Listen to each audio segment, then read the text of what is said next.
Online game के चलते आए दिन बच्चे आत्महत्या कर रहे हैं। ऐसा ही एक मामला भोपाल के 5वीं में पढ़ने वाले छात्र का सामने आया है, जहां माता पिता के ऑनलाइन गेम खेलने से मना करने पर छात्र ने आत्महत्या कर ली। वहीं पुलिस ने बताया कि माता पिता की बिना जानकारी के बच्चे ने गेम में एड ऑन खरीदने के लिए 6,000 रुपए खर्च किए थे और पेरेंट्स ने मोबाइल से गेम को डिलीट कर दिया था, जिससे गुस्से में आकर बच्चे ने फांसी लगा ली। पूरे मामले में पुलिस जांच में जुटी है।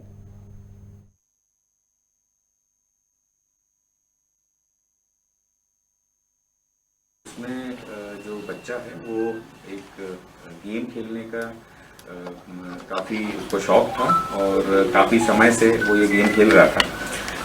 इसके संबंध में परिजनों से जानकारी प्राप्त की गई तो पता चला कि माता पिता द्वारा कई बार बच्चे को समझाया गया कि ये गेम ना खेला जाए, क्योंकि जिस तरह के उसका बिहेवियर था, जिसमें पढ़ाई में भी उसका मन नहीं लगता था और वो गेम को माता पिता ने उसके मोबाइल से डिलीट भी करवाया था। इसके साथ ही जो गेम में जो भी एड ऑन्स खरीदने रहते हैं, वाउचर्स लेते हैं, उसके भी पेमेंट हिस्ट्री पुलिस की जानकारी में आई है, परिजनों द्वारा जानकारी में लाई गई है। बाद में बच्चे ने जो गेम है वो किसी अन्य मोबाइल पर भी इंस्टॉल किया है, जानकारी प्राप्त हुई है।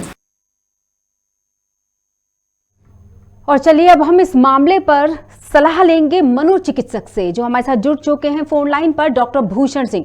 डॉक्टर भूषण, बहुत बहुत स्वागत है आपका खबर भारत में। जिस तरह से हम इस मामले पर बात कर रहे हैं, ये घटना सबको चौंका रही है कि किस तरह से 5वीं में पढ़ने वाला 11 साल का सुयश, भोपाल का रहने वाला है, और गुस्से में आकर फांसी लगा ली। और आपको ये जरूर बताना चाहेंगे कि कुछ दिनों पहले इसी बच्चे ने अपनी मां को फांसी लगाने का गेम में दिखाया गया तरीका बताया था। इसका मतलब ये कि संकेत तो पहले मिल चुके थे माता पिता को कि बच्चा गलत दिशा में है। जी, किस तरह से मतलब मानसिक संतुलन जो बच्चों का बिगड़ रहा है, जो इस दिशा में उन्हें लेकर जा रहा है, कितना जरूरी हो जाता है बच्चों की मनः स्थिति को समझना। जी, देखिए, इसमें तो सबसे पहली चीज ये होती है कि जैसे 5वीं क्लास का बच्चा है और निरंतर वो फोन पे था और गेमिंग का उसको बहुत ज्यादा आदत थी, और जिसकी वजह से उसने जो भी गेम था उसमें उन्हें फांसी लगाने टेक्निक सीखा और उसको मम्मी को बता रहा था। उस समय माता को, उनके जो मदर है, उनको समझना चाहिए था। और बच्चे से तो जो मैंने न्यूज़पेपर से पढ़ा, उन्होंने उस पर बात भी की और उसको समझाई भी दी। लेकिन जब हम किसी भी प्रकार के एडिक्शन पे आ जाते हैं तो ये एक बार के समझाइश देना या एक बार में बता देना वो पर्याप्त नहीं होता। यहाँ पर पूरी प्रोफेशनल ट्रीटमेंट की आवश्यकता हो जाती है। निरंतर जो भी बच्चा होता है या जो भी क्लाइंट होता है, उस पर ऑब्जर्वेशन की जरूरत हो जाती है कि हम निरंतर उन पर ऑब्जर्वेशन रखें, उनसे निरंतर रोज हम बातचीत करते रहें। और जहाँ पर हमें समझ में आ रहा है कि यहाँ पर हम कहीं एक माल एडेप्टिव बिहेवियर डेवलप हो रहा है, तो उस जगह को हम एडेप्टिव बिहेवियर पे कंपनसेट करने की कोशिश करें।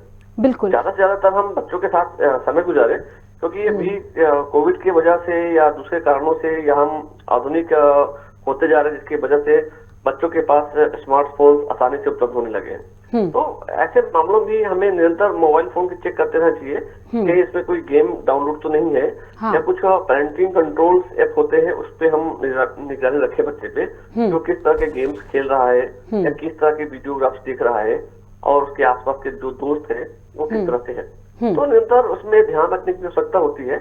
और साथ में भी बच्चों की काउंसलिंग एक बहुत महत्वपूर्ण प्रक्रिया हो जाती है। जी, जो प्रोफेशनल काउंसलर्स होते हैं उनसे हम बच्चों के साथ काउंसलिंग कराएं, और साथ में हम अपने जो पेरेंट्स होते हैं उनकी भी काउंसलिंग होनी चाहिए, ताकि वो बेहतर तरीके से बच्चों के रख रखाव और उनके जो परवरिश है उस पर और ध्यान से कर पाए। बिल्कुल, तो जाहिर सी बात है कि जनरेशन गैप होता है। जो आज बच्चा 5वीं क्लास में था, तो उनके माँ बाप हो सकता है कि वो 35 से 38 से 40 साल के हो, और उनकी परवरिश में अलग तरीके से थी, और अचानक से एक बदलाव आ गया कोरोना की वजह से, या अचानक से कुछ परिवर्तन हुए, जिसमें बच्चों के पास स्मार्टफोन आसानी से उपलब्ध होने लगे। तो इसमें जरूरत है नजर रखने की हमारे जो बच्चों पे, तो साथ में प्रोफेशनल हेल्प की। बिल्कुल, जिस तरह से माता पिता को भी नजर बनाए रखनी चाहिए बच्चे पर, बच्चे की गतिविधियों पर, ऐसे ही शायद क्या ये भी किया जा सकता है, चूंकि अधिकारी बात कर रहे हैं कि अब काउंसलिंग की जाएगी बच्चों की, तो स्कूलों में जिस तरह से सारे सब्जेक्ट होते हैं, सारे क्लास जो लगती है सारे सब्जेक्ट की, ऐसी एक क्लास रोज उनकी काउंसलिंग की लगनी चाहिए, जिसमें मनोचिकित्सक से भी बात कर सकें, अपने मन की बात वो कह सके और उनके मन को जान सके चिकित्सक, ताकि ये बात पेरेंट्स को भी बताई जा सके पीटीएम में। जी बिल्कुल, देखिए जहां तक स्कूलों का सवाल है, वहां पर एक काउंसलर्स अपॉइंट किए ही जाते हैं और काफी समय से काउंसलर जो होते हैं बच्चों पर ध्यान रखते ही हैं। लेकिन ये कई बार ऐसी भी होता है कि हम बच्चे के मन को समझ नहीं पाते, तो ऐसी स्थिति में हमें परिवार में जो भी सदस्य होते हैं उनकी भी काउंसलिंग करने की आवश्यकता पड़ती है। तो जो स्कूल में काउंसलर की बात है, तो काउंसलर तो ऑलरेडी अपॉइंटेड है ही स्कूल में, यहाँ रखते ही हैं, लेकिन हमें ज्यादातर जरूरी होता है कि हम जो पेरेंट्स होते हैं उनको भी बीच बीच में आगाह करते रहे, उनसे भी हम बातचीत करते रहे जी। जो दूसरी इस तरह के जो गेमिंग पे बच्चे जा रहे हैं, वो कहीं ना कहीं अकेलापन का कारण भी बनता है, क्योंकि अब हम ज्यादातर परिवार जो होते हैं न्यूक्लियर फैमिली में रहते हैं, ज्वाइंट फैमिली का जो कल्चर है खत्म होते जा रहे हैं। तो जिसकी वजह से बच्चा अपने अकेले समय को गुजारने के लिए वो मोबाइल की ओर जाता है। तो हमें कोशिश ये करना चाहिए कि हम जो फिजिकल गेम्स है उस पर हम ज्यादा फोकस करें और जो भी वर्चुअल गेम्स है उसके अगेंस्ट जी। एक महत्वपूर्ण सवाल का जवाब जरूर आपसे लेना चाहूंगी, क्योंकि बहुत कम लोगों को अभी डिजिटल एडिक्शन के बारे में पता है, तो डिजिटल एडिक्शन के को लेकर जागरूकता अगर लाई जा सके तो शायद इस तरह के जो ऑनलाइन गेम बच्चों की मानसिक स्थिति को गड़बड़ा रहे हैं उससे शायद बचा जा सके। बिल्कुल पक्के तौर से, क्योंकि हमें एक क्लासिफाई तो करना ही पड़ता है सब चीजों को कि कुछ चीजें अच्छी है और कुछ चीजें हमारे खराब है। तो हमें लोगों को अवेयर तो करना ही होगा कि जो भी चीजें हैं आपके मोबाइल फोन्स में जो आपके लिए बेहतर के लिए है और कुछ जो है आपके बेहतर के लिए नहीं है। तो हमें सेलेक्टिव प्रोसेस तो अपनाना ही पड़ेंगे और साथ में हमें ये भी ध्यान रखना पड़ेगा कि जितना आवश्यकता हो फोन्स का या लैपटॉप का या फिर आपके सिस्टम्स का कंप्यूटर सेट का, वो हम जितना आवश्यकता उतना ही प्रयोग करें और हम जो अनयूजुअल और बिना उपयोग के भी हम कई बार सर्फिंग करते रहते हैं, इन चीजों से हम अवॉइड करें। तो वापस मैं एक ही बात दोहराना चाहूंगा कि इसमें हमें पेरेंटिंग कंट्रोल की बेहद जरूरी है।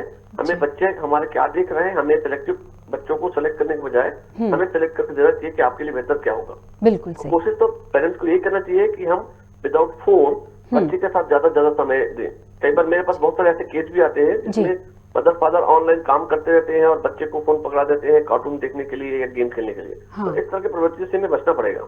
बिल्कुल, तमाम जानकारियों के लिए बहुत बहुत शुक्रिया डॉक्टर भूषण सिंह।